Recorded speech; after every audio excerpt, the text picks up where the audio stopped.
Hi, this is Allison from Allykatkreations. How are you? Co-host number 2 just jumped off the chair. Please like, share, and subscribe. Amish Mindset. How is everybody doing tonight?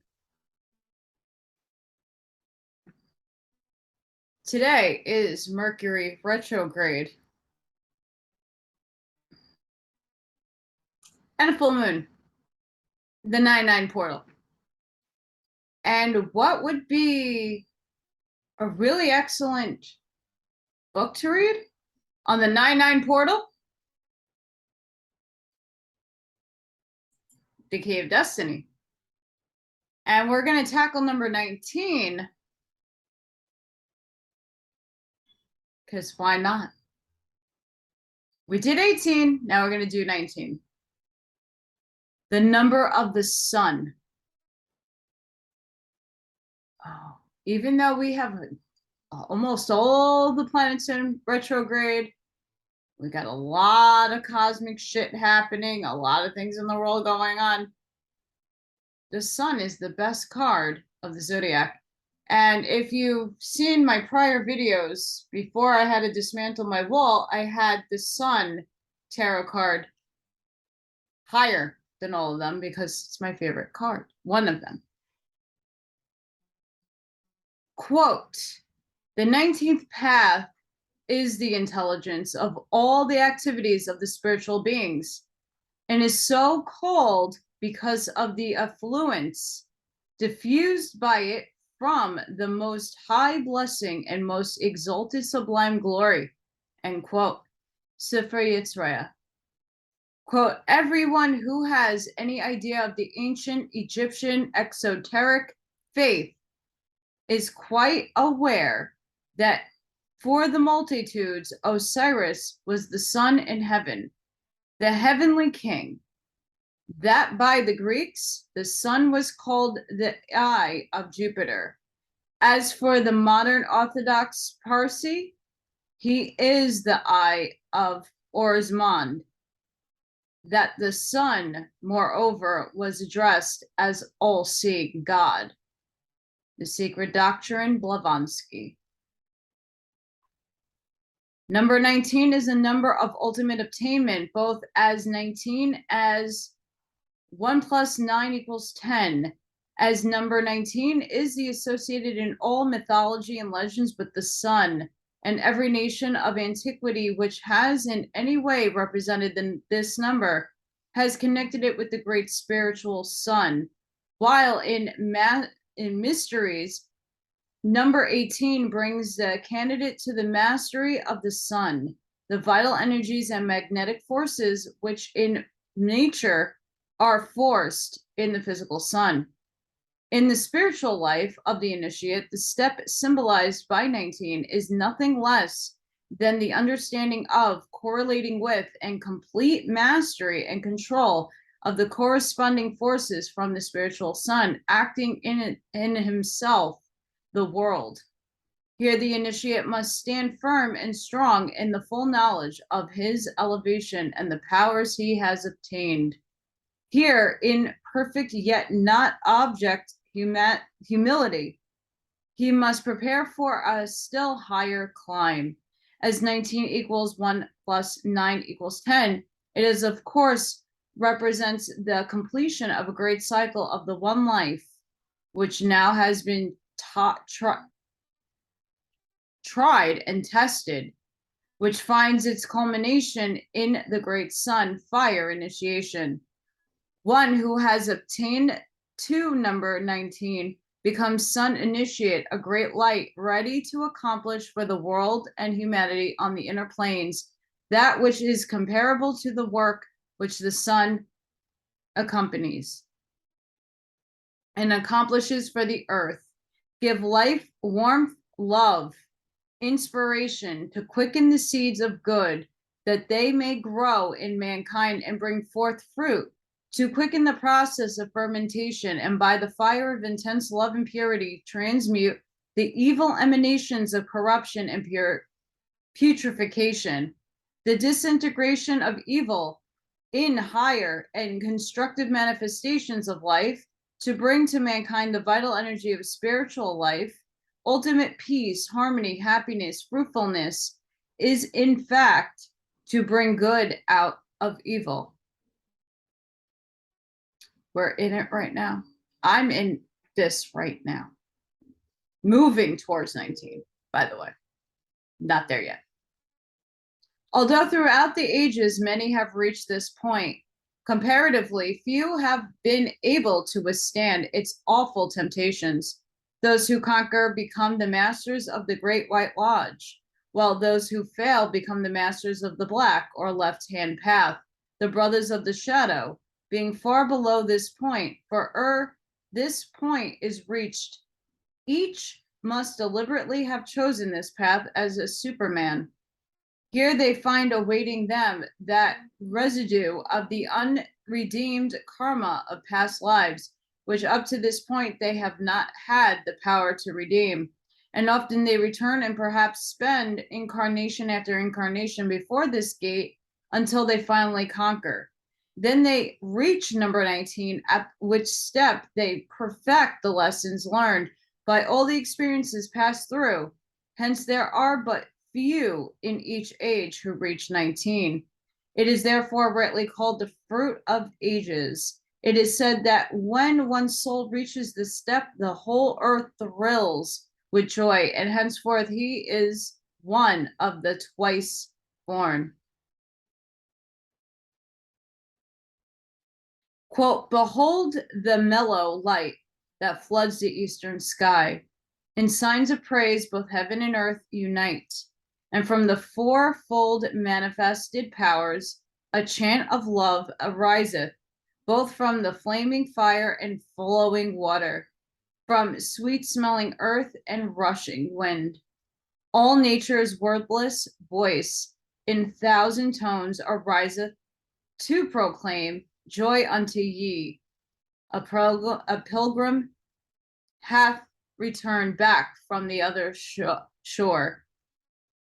A new earthen is born. End quote.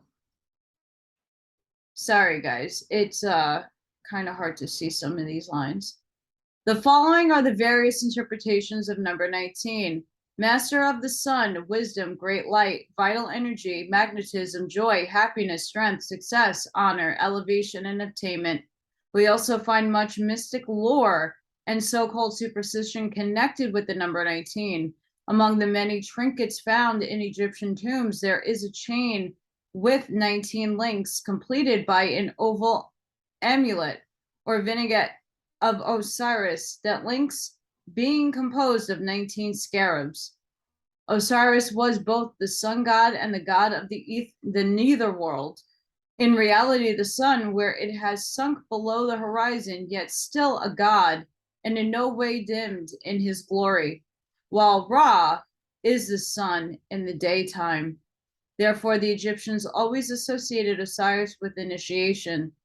He was the great initiate into whose care the departing soul was given and who later was to become identified with him. For every soul who passed the initiation or completed number 19 was called Osiris. Oh boy, that changes the game right there if that's true. There is a cycle of 19 years called the Meditronic Cycle, which even by modern astronomers is considered of great importance. In its according to Meditronic cycles, there are 235 lunations, 2 plus 3 plus 5 equal 10, embracing approximately 6,939, 6 plus 9 plus 3 plus 9 equal 27 equal 9 days. Modern astronomical computations of the 19 solar years also make it approximately 6,939 days. But all agree as to the importance of this 19-year cycle. Since the 5th century BC, it has been noted by astronomers that an eclipse of the sun occurs in the same longitude at intervals of 19 years. These eclipses being looked upon as of great value in predicting physical phenomena. The term Hyperborean land or White Island was a term applied to the continent occupied by the second or Hyperborean race, which was situated in what is now the polar regions. Later, this term was applied to England, including Ireland and Wales, which was also known as Albion, meaning white, because of the sacred college of druids or sun initiates established there. These Druidic terms and names are often confused with the names of the ancient legends of the sun, such as the story of Latona, the mother of Apollo, the sun. Latona represents the polar region and the night and is said to have been born in the Hyperborean land, now applied to the North Pole regions, but once an inhabited land, wherein all the inhabitants were priests of Apollo. These priests celebrated the descent of Apollo the sun to their country every 19 years. This would coincide with an eclipse of the sun, but Latona represents the Hyperborean or white land from which the sun or illumination of spiritual understanding was given to that race. The legend relates that Latona, after giving birth to her son, was driven out of her country under punishment of the gods, and the only place of refuge she could find was on the island of Delos, which was chained to the bottom of the sea until Jove in pity permitted it to rise above the waters. This points to its true symbology, for the true wisdom religion, symbolized by the sun worship, before it became degraded, was given to the second race. Hence, the son of Latona was born in the Hyperborean land, although not where the North Pole is today. That which they call the punishment of the gods, by which Latona was driven out of her country, was the change in the axis of the earth, after which the polar regions became uninhabitable, land of the frozen north. Delos, the island chained to the bottom of the sea, points to a land that was formed at first by small islands raising out of the ocean. The meaning of Delos is island of delight, the esoteric meaning of which is the spiritual ecstasy which is always chained or imprisoned in the depths of the sea of humanity, until Jove, the light of sun initiate, sets it free, and it rises to the surface in the consciousness of the initiate. Physically and geographically, at that time of the sinking of Atlantis, quote, the island of Delos, the Astera of Greek mythology, was never in Greece, for this country in that day was not yet in existence, not even in the molecular form. Several writers have shown that it is represented a country or an island far greater than the island dots of land, which becomes Greece. Pythagoras considers 19 as the denary, or the 10, and the triad multiplied by itself, 3 times 3 equal 9, plus 10 equal 19. Having considered the meaning of 10 and also considered 9 as 3 times 3 equals 9, we can well agree with the Pythagorean interpretation that 19 represents wisdom in its application to the absolute. We can also agree with Apicius Levi when he attributes 19 to the great work by building a highway from the initiate to the absolute. In fact, Levi makes of number 19 the philosopher's stone. We again agree, considering the philosopher's stone not in its literal but in its symbolical aspect, for 19 is the strong stone of rock or wisdom, Petros, upon which rock the church of God must be built. Like the philosopher's stone, it is both one and many. In its analysis, it is a powder, and it in its synthesis a stone, for it is the true God-given wisdom, which includes intuition and illumination, in which the manifests in the heart and life of the sun initiate, yet it is all summoned up in the absolute wisdom of divine truth. Like a fine powder, it covers every phase of life. Yet when gathered by the sage and synthesized, it becomes a great rock of truth, against which the waves of ignorance, superstition, and bigotry beat in vain. Says Apicius Levi, quote, "The philosopher's stone, say the masters, must not be exposed to the air, nor to the eyes of the profane. It must be kept in concealment and preserved carefully in the most secret receptacle of the laboratory. He who possesses the great arcanum is truly king and is above any king, for he is inaccessible to all fears and to all vain hopes. In any melee or of the soul or body, a single fragment broken from the precious stone, a single grain of the divine powder are more than sufficient for their cure," end quote. All the chemical elements composing the philosopher's stone found in the universe are also to be found in the body of man, even in their literal sense, that is, chemical elements. But as long as these elements are separated and scattered, the stone is said to be in powder, which is blown hither and thither by every wind of desire. Only when the initiate lays hold on wisdom and controls the breath in his own body can he find all these elements. Through the control of the breath in his body, he is ultimately correlating with and control the winds of the cosmos, so that it shall be said of him as of Jesus, quote, "What manner of man is this, that even the winds and the sea obey him," end quote. Even though they are scattered as a fine powder, the gathering of these grains of wisdom is the first alchemical step for one who seeks after wisdom. For wisdom is made up of many little things, powder, through the conquering of which he builds the philosopher's stone. So shall he gather this powder step by step, cement its particles with the elixir of life, with love, devotion, and persistence, until he reaches the 19th step, where all shall emerge from the retort of life's experiences as a bright and shining stone. He will then have accomplished the great work and gained the mastery of the sun. Wisdom resteth in the heart of him that hath understanding. Again, the philosopher's stone is men and women sublimed and transfused by the mystical union of spiritual forces, and not merely sexual union, for there are energies and forces on all planes to sublime and transmute, or it is possible for them truly to become the philosopher's stone.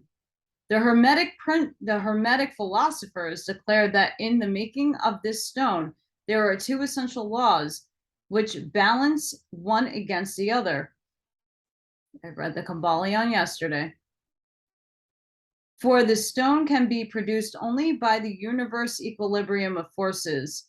These two laws are fixity and motion. All that which in its nature tends toward control, rest, and immobility is called feminine and fixed. Hence, a true woman should be the fixed principle. That is, she should be serene, poised, quiet, free from fear, and fixed in faith upon the divine overshadowing mother love, which is the crown of the womanhood. Man stands for the volatile, or the principle of motion and activity. He should be always the active, moving power in all things, which women should be the inspirer. Man is the executive whose active brain gathers the inspirations of the woman and translate it into understanding, ready to be manifested as accomplishment. On the other hand, women should be the initiative heart and the intuitive heart that weighs, ponders, and decides on which men gathers from the outer world. Bear with me, guys. It is of the time that it's written in. But the philosophers tell us that to make this stone, the fixed must become the volatile, and the volatile must become the fixed. From this paradox, we can see that both men and women must succeed to each other the power in entering the other's sphere of action. That is, the man must cultivate all the feminine virtues of love, sympathy, restfulness, quiet, power, intuition, and synthesis, while women must cultivate the masculine qualities of will, courage, judgment, and activity of mind. Each must become the complement of the other, combined in the retort of life to produce a new substance. They must stand together through all the vicissitudes and changes that are needed to harmonize, combine, and transmute each into pure gold, and both into one philosopher's stone, on which the great temple of the new age can be built with love as the universal medicine or elixir of life. We can now understand what is indicated by the 19th path as set forth in the Sefer Yetzirah, namely, the intelligence of all the activities of the spiritual beings. For we have seen that 19 represents the blending of all the positive and negative activities. First, it is the gathering together of the forces produced in the mind of man by all his experiences in the outer world, the efforts he has made to rule himself and experience of his faculties, and the wisdom resulting therein. For wisdom is not accumulated knowledge of things, but is the result of understanding the experiences gained from the things accomplished and mistakes made. Wisdom is also gained by observing and studying others and learning from their experiences, exactly as the philosopher's stone is said to be produced from powder, fine dust. So is wisdom gained by the coalescence of the fine grains of experience. Kabbalistically, 19 is called the Luna Flame and is secret to the moon. This sounds like a contradiction, but it is not. For the lunar flame is the force of the sun, which has given its light to the moon. Hence, 19 is the flame of the spiritual sun, which has given its light to man as wisdom. And only as the spiritual sun is reflected in him can he show forth his spiritual light. Wow. Wow, wow, wow, wow, wow. The 19th letter, Qoph. I don't know if I'm saying that again. I might have a Jewish last name. I might have went to Hebrew school, but I didn't stay, didn't like it, didn't correlate, didn't resonate, and I don't know all my Hebrew alphabet. So sorry. I was adopted into it. Quote, he produced Qoph. It's Qoph. Predominant in mirth, crowned it, combined it, and formed it with it Pisces in the universe, Adar in the year, and the spleen of man, end quote, Sefer Yetzirah. The 19th Hebrew letter is Qoph, one of the 12 simple letters. Its meaning is the back of the head or the base of the brain, the cerebellum, in which we are situated, the functions of coordination and balance. Hieroglyphically, Qoph expresses a sharp weapon, something that is able to penetrate or cut asunder. In this respect, taking the cerebellum as a clue, this sharp weapon would be coordination or power of balancing the good and the evil. Also, we know that one of the dominant forces of the sign of Pisces, with which Qoph is connected, is the power through thought and understanding to cut deeply into the mysteries of life. Mirth, too, is a great balancing power, for one who can see a joke often saves the day. The spleen of man contains the center which connects his physical body with the astral world, and it requires much balanced power of understanding to coordinate with its activities. Again, we are told by Pappus that this sharp weapon is everything that is useful to man, defends him, makes an effort for him. The Qoph is therefore a particularly comprehensive, astringent, and cutting sign. We know of no sharp weapon given to man that can accomplish all this, save the awakened power of the discriminative thought. This letter is the fulfillment in natural progression of the letter He. 5, universal life. Cheth, 8, evolution of nature and man. Qoph, 11, a simulated life, and Qoph, 19, material existence reflecting spiritual purification, or man and woman consciously building up in the universe, because they, sorry guys, there's a blank page, have built in themselves the spiritual temple and consciously becoming the responsible doers and builders of their own destiny. When humanity in the aggregate, or even in the majority, reaches this point, mirth, joy, and harmony will reign on earth. The sun. Happy. So take note of the sun, the rays, the child on the horse, the sunflowers, the flame.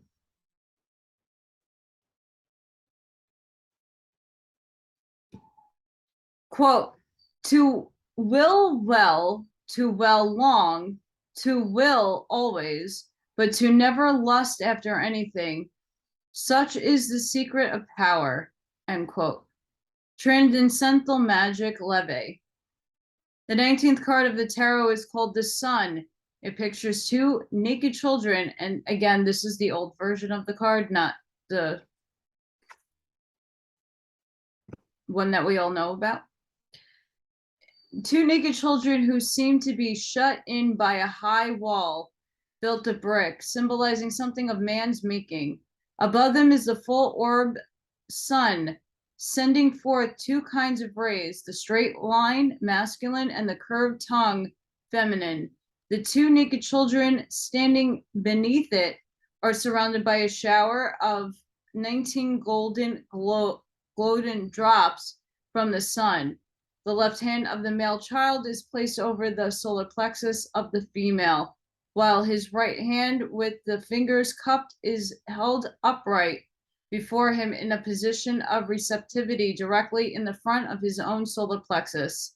The right hand of the female's rests upon the center of the base of the brain of the male over the center of wisdom, while her left hand is stretched toward the earth. The position of the hands gives this card deep significance. For as we have said elsewhere, the hands symbolize the power to accomplish the left on interior and the right on exterior planes. The meaning suggested by the entire card is that of the sun is the universe bringing forth through its positive and negative as masculine and feminine forces, the golden showers of productivity for the children of men. Humanity presented as male and female children of the sun are receiving the forces thus showered upon them and in their turn are using them to bring forth wisdom in both the outer life and the inner. Just as the physical sun represents the spiritual sun, so in this card, men and women stand not only for the highest point yet reached in physical evolution, but also as the representative of God, being creators as well as procreators. The positive magnetic force of the man awakens the solar plexus of the woman, which draws in the life force of the sun and sends it up the spine as the Kundalini fire. In the performance of certain breath exercises, the advanced student, through the power of his trained will, is able to direct the stream of life force to the heart, where through the feminine power of the intuition, it receives the baptism of spiritual fire. The cup-shaped position of the right hand indicates that the initiate at this step is able to use the spiritualized power to accomplish in the outer world. The inner work of accomplishment for women is to stimulate, through her love, intuition, and sympathy, the brain of the man, that his mind may be illumined and enabled to store up wisdom from his experiences, while her outer work is to bless the earth through her progeny. Be thy spiritual, mental, and physical, which will ultimately fulfill the prophecy, it shall bruise the serpent's head, and thou shalt bruise his heel. This prophecy refers to the serpent in its aspect of time, as well as Saturn force or the tester. For the serpent Saturn and time are all in sense synonymous. Saturn is represented as Kronos devouring his children, time the serpent swallowing its tail.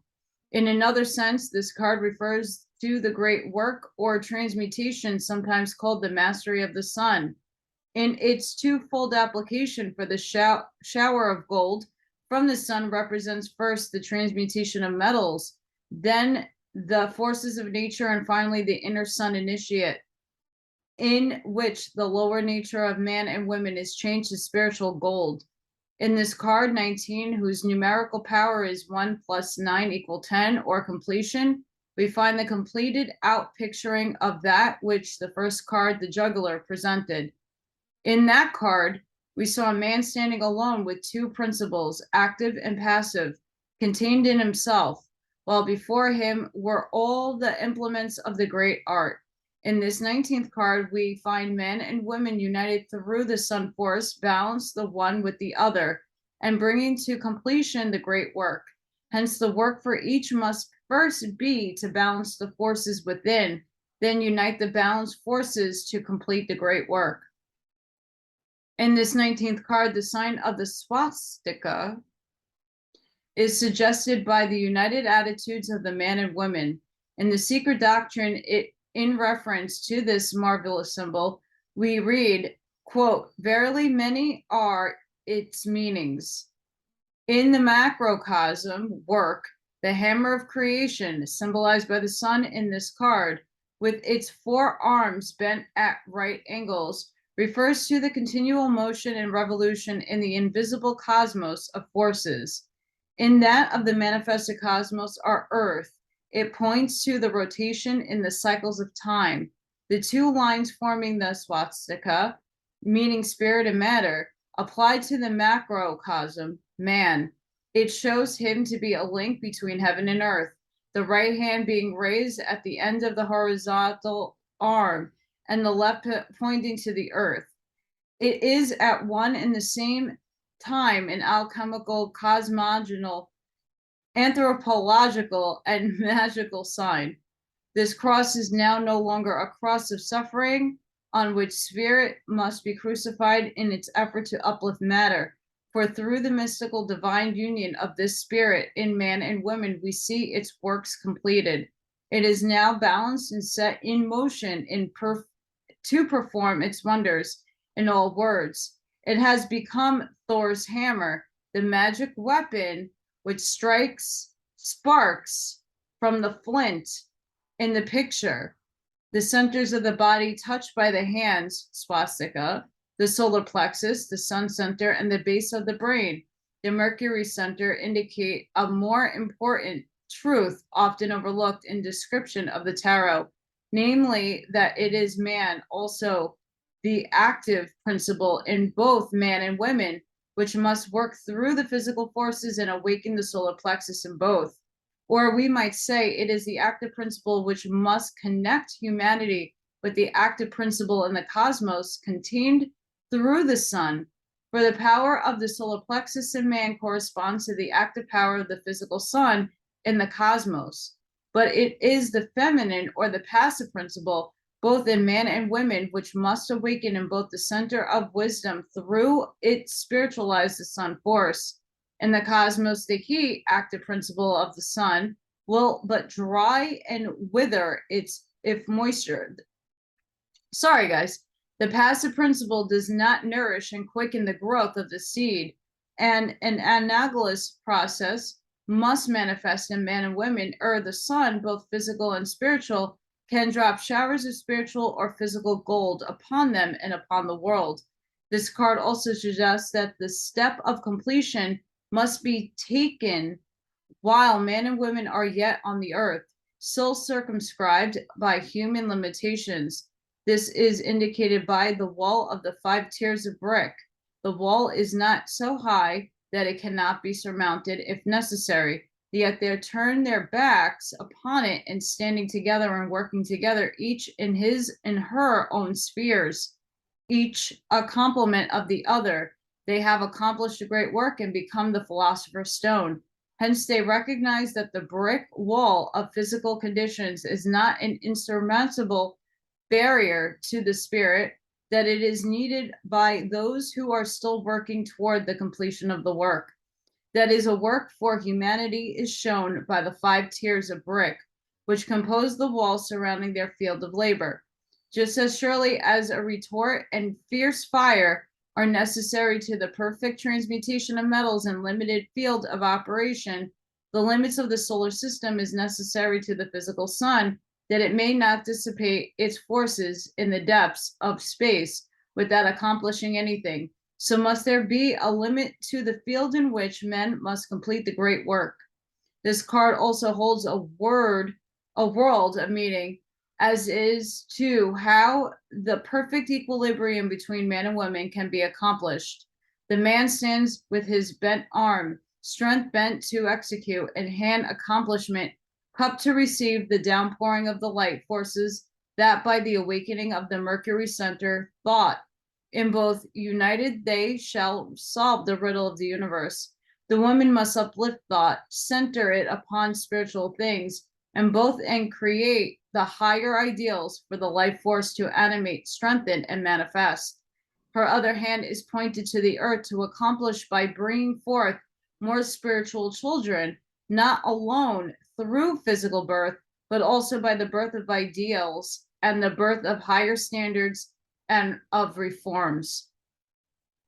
This perfectly balanced pair are here represented as having created the Philosopher's Stone, which turns everything into gold. And it is the work of the feminine to see to it that everything the 2 aspects of the Philosopher's Stone touches shall be transmuted into pure spiritual gold. Thus will man take his true place in the universe as the Lord of creation, or the distributor of God's divine force on the mundane plane. Then, in a very practical way, will all things work together for good.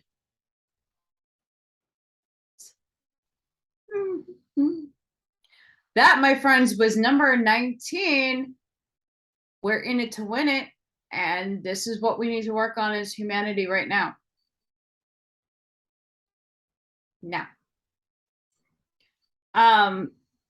So yeah, if we look at this card again, we only have 1 kid. We don't have a female and a male aspect. They changed the card. Each deck has a different sun depiction, but the original tarot card had that. So I just want no one to get confused. There's a couple of cards like that they describe. That is not the picture in this Rider-Waite deck. This is the most heavily used deck. We're headed there, guys. I'm in 18 still. I'm in purgatory. I'm seeing the sun. I'm walking toward it, but I'm not there yet. I got some obstacles still to go through. I still got some hell in a handbasket to walk through, but I'm hoping to see the sun and enjoy alchemizing and transmuting things alone. But that's also within me, combining both my masculine and my feminine poles, hermetic principles, to equalize and neutralize both. So I'm in both.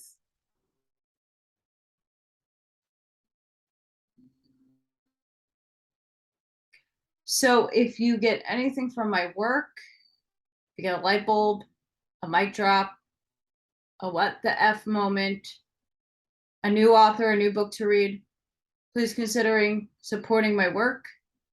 Their links will be linked down below in the Dropbox.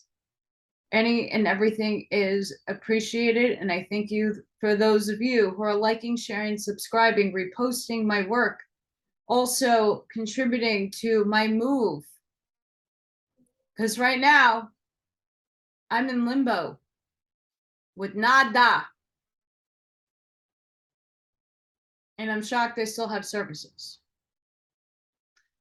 So I'm hoping that everybody has a fantastic, somber weekend. We just had some crazy shit happen. We have Mercury now in retrograde. amongst a hell of a lot of other planets in retrograde. We have a full moon, and 9/11 is Sunday. So for those of you who have lost a loved one either to the war or in the attacks, I was there. I saw 9/11 happen with my own two eyes and had to go through Manhattan, traversing the world to get back home.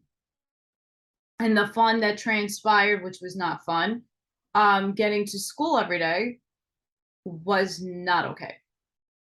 So for all those that are affected, my heart goes out to you, sending you strength, love, and light. Sending all of you love and light. And I'll see you on the next one. Be safe, guys. Be safe, be seen. Bye.